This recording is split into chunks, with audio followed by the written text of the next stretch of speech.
Assalamualaikum sahabat Villa. Untuk membantu dakwah kami, yuk salurkan donasinya di nomor rekening di bawah ini atas nama Ziz Umatul Firdaus. Yuk teman-teman semua, kita berinfak bersama. Assalamualaikum teman-teman semua.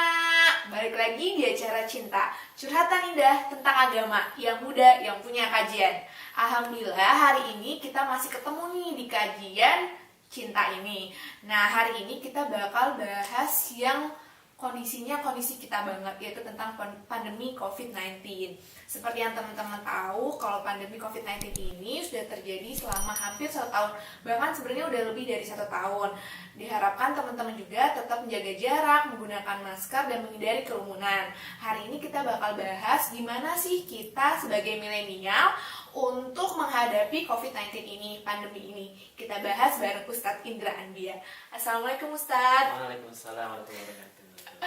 Alhamdulillah ketemu lagi di minggu ini, di kajian ini tentang tadi Ustadz. Kita ini tuh mau nanya, dan sebenarnya juga ini relate banget sama kehidupan teman-teman yang lagi ada di pandemi COVID-19. Kan sekarang semuanya diubah Ustadz. Kita jarang nggak boleh main keluar, jadi bosen. Ke masjid juga jadi was-was. Terus kajian juga jadinya pada online gitu. Dimana kan jadi ngantuk ya Ustadz. Kalau kajian seperti teman-teman juga ini pada ngantuk nih, kayaknya awal aja udah ngantuk. Nah, itu tuh gimana kita sebagai anak muda nih, ya pemuda-pemuda lah, menghadapi pandemi COVID-19 ini. Kalau menurut Ustadz dan pandangannya dalam Islam itu seperti gimana ya? Baik. Bismillahirrahmanirrahim. Alhamdulillahirabbil alamin wassalatu wassalamu ala asrafil anbiya'i wal mursalin wa ala alihi wa ashabihi wa man tabi'ahu bi ihsanin ila yaumiddin. Asyhadu an la ilaha illallah wahdahu la syarikalah wa asyhadu anna Muhammadan abduhu wa rasuluh alladzi la nabiyya ba'dahu amma ba'du. Alhamdulillah, segala puji hanya milik Allah. Dengan izinnya lah kita diberikan kesehatan oleh Allah Subhanahu wa taala. Dan kita berdoa ya, mudah-mudahan saudara-saudara kita atau keluarga kita yang sedang sakit mudah-mudahan diberikan kesehatan oleh Allah Subhanahu wa taala. Amin. Dan kita pun terus berdoa sama Allah, mudah-mudahan pandemi ini segera berakhir ya. Iya Ustadz, benar. Jadi serba was-was dan takut gitu. Ya. Nah, jadi ya kalau dalam kacamata ya, dalam sudut pandang Islam itu bahwa setiap apapun yang terjadi di muka bumi ini semua dengan izin Allah. Makanya pernah Nabi berkumpul dengan para sahabat, kemudian jadi Nabi tertunduk ya, Nabi tertunduk, tiba-tiba setelah itu kemudian Nabi terbangun ya, terbangun, dan ketika terbangun kemudian Nabi tertawa sendiri gitu. Nah, para sahabat yang hadir di situ kaget, lah kenapa Nabi tiba-tiba tertawa sendiri gitu ya? Kalau sekarang kan banyak orang yang tertunduk tiba-tiba ketawa sendiri gitu. Gila ini makanya Ustaz. Enggak, lihat gadget. Oh, lihat gadget kan. Ya, gitu. Nah, kemudian Nabi bertanya kepada para sahabat. Kata Nabi, "Atadruna mimma dhahiktu?" Kamu tahu enggak kenapa saya tiba-tiba tertawa, kata Nabi. Kata para sahabat, "Ya Allah wa Rasul wa alam."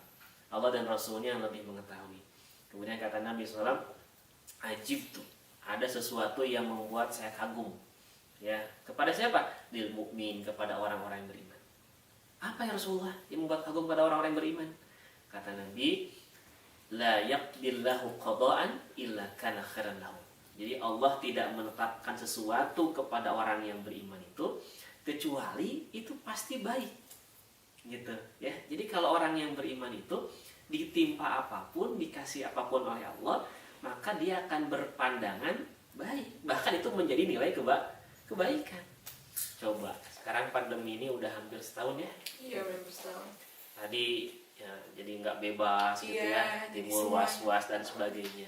Tapi kalau bagi orang yang beriman, sudut pandang itu senantiasa positive thinking saja sama Allah. Saya jadi tidak beriman dong Ustaz. Ya, nah bukan tidak beriman. Gitu. Kurang mungkinnya kita harus lebih banyak sholat.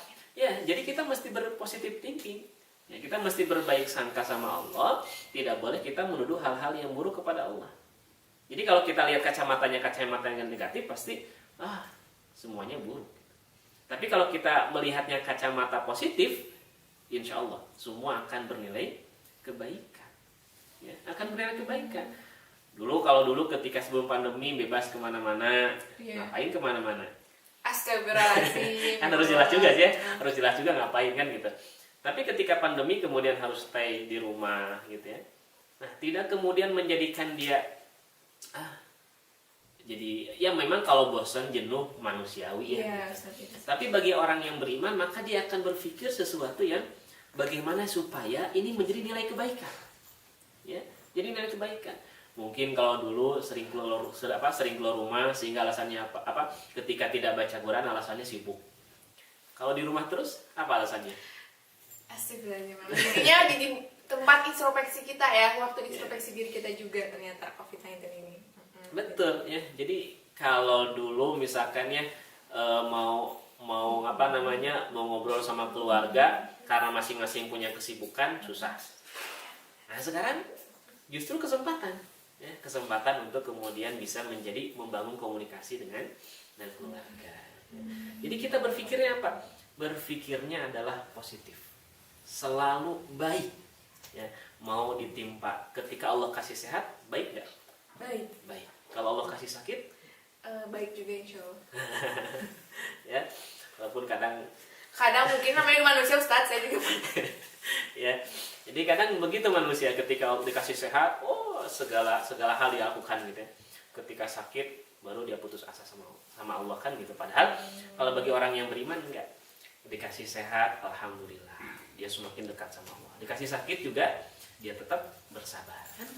Ya. Nah, sekarang Allah kasih pandemi ini, maka bagi orang yang beriman apa sikap kita? Sikap kita adalah ridho. Berat ya? Kalau dikatakan memang mudah, tapi kalau dikerjakan sulit Ustaz. Karena kadang-kadang kan kita kalau aja gitu kan. Tapi jadi highlight yang dari Ustaz itu berarti buat teman-teman yang sekarang lagi sehat, ini ada waktunya tempat bersyukur banget. Betul. Dan teman-teman yang mungkin hari ini kasih cobaan sakit, misalnya yang terkena COVID-19 ataupun saudaranya ada yang meninggal karena COVID-19, mungkin ini adalah suatu ujian yang jadi pahala bagi teman-teman. Benar ya Ustaz? Betul. Nah. Ya. Jadi berpikirnya begitu. Iya. Ya, berpikirnya kita positive thinking, ridho bahwa ini adalah semua ketetapan Allah. Tadi, makanya Nabi sampai tertawa gitu. Kenapa? Karena bagi orang yang beriman itu tidaklah Allah menetapkan sesuatu kecuali karena khairun lahu. Baik baginya, nggak ada yang buruk. Coba. Sekarang gini, kalau misalkan ya kita bermohon sama Allah mudah-mudahan kita terhindar dari pandemi ini. Tapi andai kata ada saudara kita, ada kawan kita kena COVID, kemudian meninggal, buruk nggak? Memang aku tidak mungkin pada saat itu dia akan merasa buruk ya Ustaz, ditinggal sama seorang yang dia sayangi gitu. Tapi mungkin di kedepannya dia akan merasa ada hal baik dari kejadian itu. Betul. Dan tidak sedikit mereka yang katakan tidak menerima karena bedakan ya cara pengurusan jenazahnya yang biasa dengan yang COVID. Sampai keluarga pun kan tidak boleh hadir dan sebagainya gitu. Nah, itu ada rasa ketidakridhoan gitu ya. Tapi kalau dalam kacamata Islam, Nabi sudah menyampaikan ya, kata Nabi SAW bahwa orang yang meninggal taun karena taun. Taun itu apa? Wabah. Jadi wabah ini bukan hanya zaman sekarang. Di zaman Nabi juga sudah terjadi wabah itu. Ya, sudah terjadi di zaman Nabi SAW pun. Nah, kata Nabi, orang yang meninggal karena taun fahuwa syahid. Maka orang itu meninggal dalam kondisi syahid. Jadi kacamata Islam itu begitu. Ya, selalu berpandangan bahwa apapun yang Allah tetapkan kepada kita, kepada orang yang beriman itu selalu baik, tidak ada yang buruk. Ya. Makanya di dalam surat An-Nahl ayat 97 Allah Subhanahu wa taala berfirman, "Man 'amila shalihan min zakrin aw untha." Jadi siapa yang mengerjakan amal soleh baik dari kalangan laki-laki maupun dari kalangan perempuan, wa huwa mu'min, dan dia beriman kepada Allah, falanuhyiyannahu hayatan thayyibah. Maka kami akan berikan kehidupan yang baik. Nah, pertanyaannya, kehidupan yang baik itu apa? Nah, kemudian kata para sahabat, kehidupan yang baik itu adalah ar-ridho. Jadi hidup yang baik itu adalah kita ridho dengan semua ketetapan Allah Subhanahu wa taala. Berat memang. Okay. Tapi ini harus kita latih. Iya, benar-benar. Buat teman-teman semua nih, benar. Kita harus belajar ridho, ngambil hal positifnya, karena tadi udah disebutin nih kacamata positif tentang pandemi ini dari Islam itu sendiri, Ustaz. Tapi yang jadi pertanyaan nih, tadi Ustaz bilang kalau misalnya di zaman Nabi Muhammad SAW udah terjadi wabah. Boleh diceritain nggak Ustadz? Wabah apa? Terus sikap sahabat-sahabat terhadap wabah itu tuh seperti apa ya Ustadz? Jadi penasaran juga ya, karena kita juga kan harus berperilaku seperti sahabat-sahabat. Betul. Jadi gini, bahwa kalau kita lihat di dalam Al-Quran ya, sepertiga Al-Quran itu berbicara tentang kisah. Ya, tentang kisah. Begitu juga peristiwa-peristiwa masa lalu ini sudah terekam baik dalam Al-Quran maupun dalam hadis Nabi SAW. Sudah terekam semua sebetulnya. Ya, Cuman malas baca aja gitu. Ya, itu mah dini ya. Ya. Ya. Nah, termasuk terkait dengan wabah ini. Ini wabah ini bukan pertama kali gitu ya. Di zaman Nabi SAW ini sudah pernah terjadi penyakit wabah ini. Ya, sampai itu apa? Nabi SAW menyampaikan kan gitu ya, kalau ada orang kalau ada satu wilayah, ya, kalau ada satu wilayah di situ terkena wabah, maka dia nggak boleh keluar dari wilayah itu. Nah, orang yang di luar nggak boleh masuk. Itu sabda Nabi. Artinya di zaman Nabi pun sudah pernah terjadi ya, wabah yang memang cuman kalau dulu biasanya wabah itu muncul dari binatang. Ya, jadi dari binatang yang kemudian menular kepada manusia, kan gitu. Nah, kalau sekarang dari manusia kepada manusia. Nah, Nabi SAW sudah memberikan gambaran gitu bahwa memang wabah ini pernah terjadi juga di zaman Nabi SAW. Nah, lantas bagaimana kemudian ketika wabah itu terjadi, bagaimana sikap ya para sahabat ketika itu? Maka mereka langsung istighfar. Ya. Jadi mereka langsung memohon ampun kepada Allah. Kaum muslimin meminta ampun kepada Allah. Karena apa? Karena dalam sebuah hadis Nabi SAW bersabda bahwa annahu kana 'adzaban yab'atsuhu Allahu 'ala man yasha. Bahwa wabah yang Allah turunkan itu adalah siksa yang Allah berikan. Akan mengenai kepada orang-orang yang Allah kehendaki, ya. Dan kalau menimpa orang yang beriman, faja'alahu rahmatan lil mu'minin. Maka wabah itu akan menjadi rahmat bagi orang-orang yang beriman. Jadi kalau wabah ini terjadi, kan tidak akan pilih-pilih. Iya, Ustaz. Ya, tidak akan pilih-pilih. Ini orang yang suka berbuat dosa, ini orang yang soleh mangga gitu. Enggak juga. Sama aja. Cuman nanti kalau orang yang suka berbuat dosa itu jadi siksa. Gitu. Untuk menghapus dosa dia gitu Ustaz. Apa emang? Jadi siksa dia aja. Jadi siksa. Gitu. Tapi kalau bagi orang yang beriman, rahmatan lil mu'minin. Itu sebagai bentuk rahmat Allah, kasih sayang Allah kepada orang yang beriman. Makanya tadi kata Nabi, siapa yang waman mata bittaun, siapa yang meninggal karena taun, jadi wabah. Pada saat itu ada yang wabahnya itu kayak semacam penyakit polio gitu ya. Ada juga, bahkan sebetulnya kalau kita lihat dalam Al-Quran, Fir'aun itu matinya tuh bukan tenggelam sebetulnya. Itu bermula dia kena wabah, virus, ya, kena virus. Gitu. Jadi ini sudah terjadi pada masa lalu gitu ya. Nah, sehingga bagi orang yang beriman itu bahwa ketika terjadi wabah seperti ini apa yang mesti kita lakukan? Pertama adalah kita memperbanyak istighfar. Kita memohon ampun kepada Allah karena dosa-dosa kita lah yang kemudian menyebabkan wabah ini muncul di muka bumi ini. Gitu. Kemudian apa yang mesti dilakukan? Yaitu meningkatkan keimanan kepada Allah. Selama ini ada orang-orang yang tidak percaya kepada Tuhan karena mereka tidak percaya kepada sesuatu kecuali harus terlihat. Nah, sekarang virus COVID kelihatan nggak? Enggak. Oh ya benar. Ya, gitu. Virus COVID nggak kelihatan, ada nggak? Nggak kelihatan sih, makanya kita takut kayak dia sudah bergerak. Ya, gitu. Jadi tidak kelihatan, tapi kita meyakini ada. Iya. Nah, bagaimana dengan Allah? Allah pun memang tidak kelihatan, tapi kok masa nggak percaya juga gitu? Nah, ya. Bener nih Ustadz, ini di highlight ya sama temen-temen nih, kalau misalnya ada orang yang nggak percaya nih bisa dijadiin balasan ya Ustadz. Nah benar teman-teman yang dibilang sama Ustadz tadi, kalau misalnya ini jadi kayak kita harus banyak istighfar, jadi memperkuat iman, karena kalau misalnya nauzubillah min dzalik terkena, itu akan menjadi rahmat bagi kita insyaallah. Selanjutnya lagi pertanyaannya Ustadz, akibat pandemi COVID-19 ini kalau misalnya boleh jujur nih, kan ini jadinya work from home nih, bukan kerja malah tidur. Jadi kayak jam 12 tuh jadinya tidur gitu sampai jam berapa gitu, atau teman-teman nih yang lagi pada kuliah. Enggak juga. Ya kadang-kadang ya, nanti bos saya lihat nih Ustadz jangan-jangan. Nah tapi juga ada teman-teman ini yang masih kuliah atau yang masih dede-dede SMA gitu ya. Jadinya tuh pas daring itu dimatiin aja zoomnya dia kemana gitu tuh Ustaz. Nah itu gimana nih Ustaz? Ya, jadi pertama begini teman-teman sekalian, bahwa kalau tadi misalkan ya zoomnya nyala tapi dianya kemana gitu ya. Nah itu jadi justru sebetulnya dengan pandemi ini, baik teman-teman remaja ataupun yang kuliah atau yang kerja dan sebagainya, bahwa kita tuh berbuat sesuatu tuh jangan karena manusia. Asik. Ya? Kalau kita berbuat sesuatu karena manusia, ketika manusianya tidak ada, tidak melihat, kita merasa bebas gitu. Ya. Tapi kalau kita mengerjakan sesuatu karena ada Sang yang Maha Pelihat, yang Maha Melihat, yaitu Allah Subhanahu Wa Taala, kita sendirian pun Allah Maha tahu. Ya. Makanya dulu kalau di pesantren itu kalau lagi ujian, itu ustadz itu ya cuma nulis di papan tulis Allahu yarona gitu. Artinya Allah melihat kami. Ustaz mah keluar. Nah, gitu. Ya. Kenapa? Allah melihat kami. Kan gitu. Ya. Nah, tapi kalau santri sekarang gitu ya, pintar juga.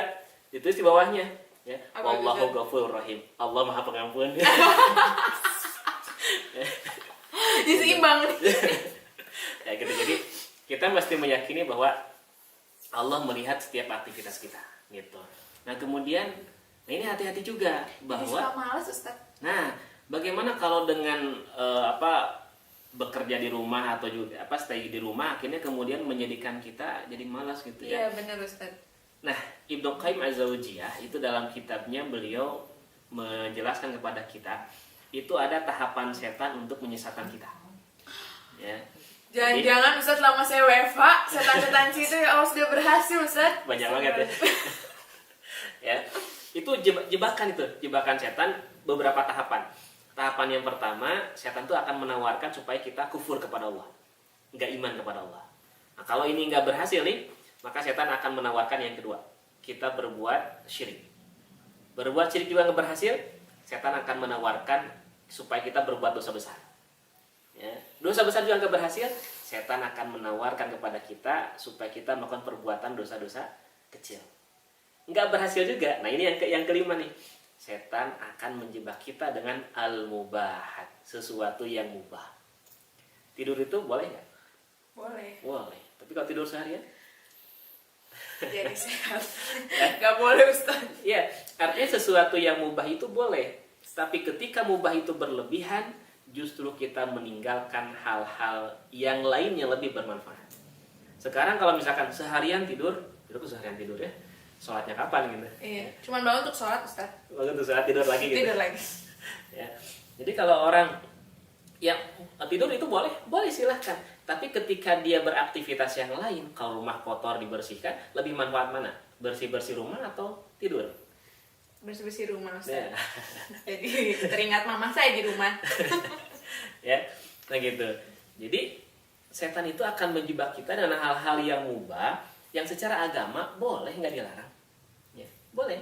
Hanya kalau kita terjebak terus dengan hal-hal yang mubah, justru hal-hal yang lebih bermanfaat kita tinggalkan. Itu yang sangat disayangkan gitu. Ya. Jadi kalau sepedahan boleh silakan. Ya. Tapi kalau 24 jam sepedahan, aduh capek Ustaz, cuma kakinya juga langsung ya, sakit. Artinya bahwa silakan hal-hal yang mubah ini dilakukan, tapi jangan sampai melalaikan hal-hal yang lain. Yang justru sebetulnya bisa lebih bermanfaat. Gitu. Nah, betul teman-teman yang tadi diucapin sama Ustadz. Jadi pandemi ini memang ujian buat kita semua. Dan kita harus ridho. Karena insya Allah akan dikasih rahmat. Meskipun kita sehat, kita juga ternyata dikasih jebakan-jebakan setan. Jadi kita harus tetap berusaha untuk melakukan hal baik, hal positif, berpikiran positif, tetap beribadah kepada Allah Subhanahu Wa Taala di pandemi ini. Bahkan harusnya lebih meningkat karena kita punya lebih banyak waktu di rumah. Benar Ustaz? Nah, ini buat teman-teman jadikan pandemi ini juga menjadi introspeksi diri kita. Semoga teman-teman juga tetap sehat. Jangan lupa 3M, mencuci tangan, menggunakan masker, menjaga jarak dan menghindari kerumunan. Oke teman-teman, ketemu lagi di kajian cinta curhatan indah tentang agama di episode selanjutnya. Wassalamualaikum warahmatullahi wabarakatuh. Waalaikumsalam warahmatullahi wabarakatuh.